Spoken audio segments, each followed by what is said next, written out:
interceptions, including a pick six in the 48-17 blowout win. After the game, Jets linebacker Darren Lee said, quote, "We knew his signals. We knew everything. It seemed like we were in his head." Joining us now, Hall of Famer Rod Woodson. Thanks for being back with us today. Thanks for having me. How much do you think this helped the Jets defense?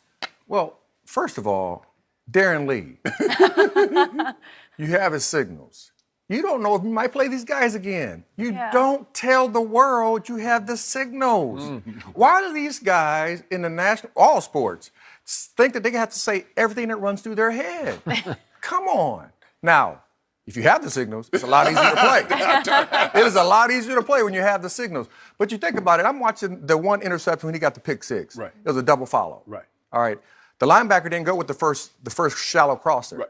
That is Matthew Stafford. He has to see that. Right. He played like a rookie last night. You're talking signals or no signals. You just Absolutely. have to see. Yeah. He has to see it as the quarterback and see that the linebacker's still in the hole. Yep. He can't throw that double follow, the last follow, to the running back.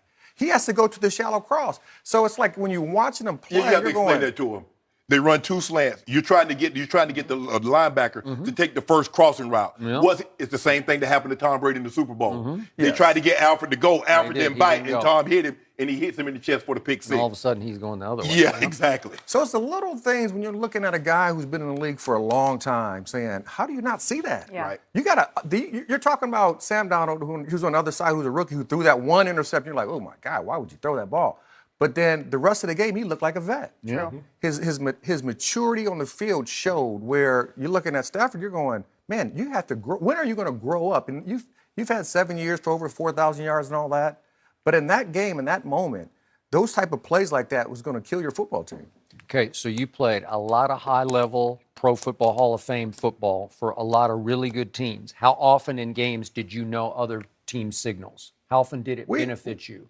We had a couple teams here and there that we would have, but over the course of time, sometimes you don't know if there's going to be dummy calls. Right. I used to listen to the audible version of the game, so you can hear checks by the quarterbacks, the TV copy, so you can hear the quarterback speaking, and a lot of times you get their checks from that. Well, they'll have that dummy call in there. It might be green. Green is a live color. Red next week. The purple is next week. Then they have the live word after that. So you really don't know at times, but at the end of the day, most offenses are formation driven. And, for us, when I look at a formation, normally they're going to run 2 or 3 different things out of that formation. And that's it. And then you just go play football. But at the end of the day, if you can find a signal, does it help? Man, it 100% helps. You just don't have to tell the world that you have it. But that's all. How much does it help to just know run or pass? If you just get that far.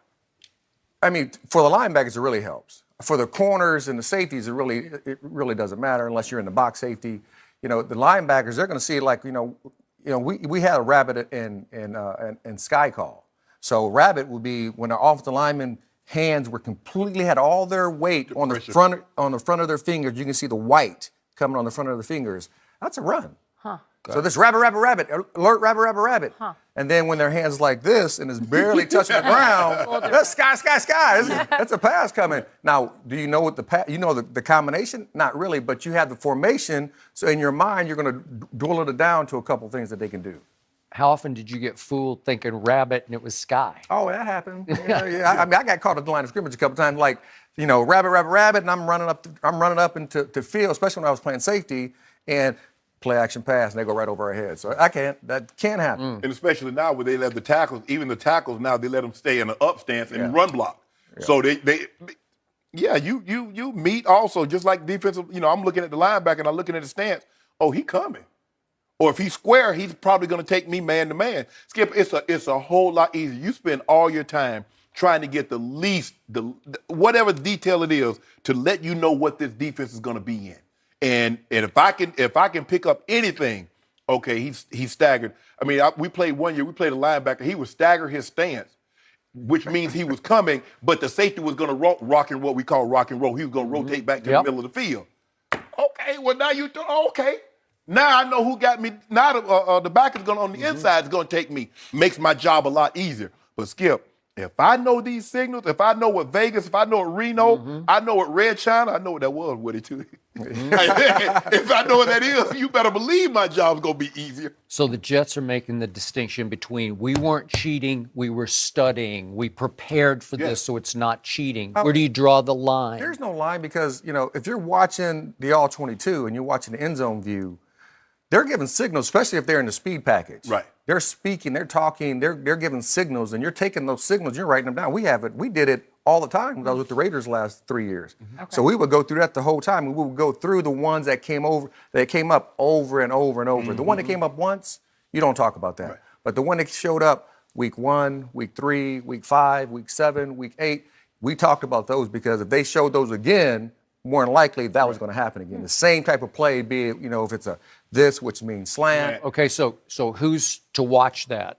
Is a coach supposed to watch that, or is a player supposed to watch that? No, they'll have people breaking down the film. Okay. And then but during the game, on the fly. Oh, no, the player's got to see that on the fly. That's what I'm saying. That's up to a player. That's the player's recall. Okay. I mean, coaches give you the tools, and it's the player's job to have the recall on the game to make things happen. So are they watching? The defense players are watching the hand signals from the sideline? Absolutely. They're watching and listening to what he has to say. Right. Okay. Or sometimes, Skip, you look like a lot of times you look, if I'm an offensive guy, you look to the defense to see what he's holding up so you can see the personnel running on the field. Yeah. The personnel will also give you a glimpse of what they're going to possibly be in. If I see them coming on the field with 3 bigs, I know they're going to be in a heavy package. They're gearing up for run. Or if I see them trot 3 DBs on the field, I know what they're going to be a nickel or dime package. Yep. So I'm trying to get ahead. I'm trying to get as much information as quick as I possibly can. And the more information I can get, the easier you're going to make my job. So I can't get too worked up about this because I will never forget that Norv Turner told me after the first Cowboy Jimmy Jerry Super Bowl after the 92 season against Buffalo when they blew out Buffalo. He told me right after the game, they had our signals. They knew every time whether we were run or pass. Every time. Yeah. And it was, I can't remember the score, 52-13. Like 59-17. Whatever it was. But the point is, if you're just better than they are, it doesn't matter anymore. Oh, absolutely. Right? Yes. It does. Okay, so that's why I'm with you about Darren Lee. I don't know why he's beating his chest. This is my take on it, is that he has taken so much criticism from the New York media because he's been considered basically a bust. 2016 20th overall pick out of the Ohio State. Right. And until last night, I forgot he was a Jet. So now he's in there beating his chest afterwards. Look what we did. We knew, his quote is, we knew everything. Well, now your next opponents are going to think, oh, you did, really? Well, we need to change everything. Well, the thing is, Skip, because that Cowboys team, if you look at them, they were so dominant. In today's game, the teams are not that much separation between the two of them. So it's going to come down to a field goal. It's going to come down to a late possession. And if I can get a head start on what you could potentially be running or what defense you could possibly be calling, that's going to give me a decided advantage. Because, that team, they could have told you we're running. There's nothing you could do with that big offensive line coming down here. So how did you two feel about Spygate? Because that was videotaping signals that you could take in at halftime and try to decipher. That's different. That is absolutely different. How egregious is that to you? Because now listen, if it's an all-22 film and every team gets it, that's not cheating. Right. When one team has it and nobody else gets to see it, that's cheating.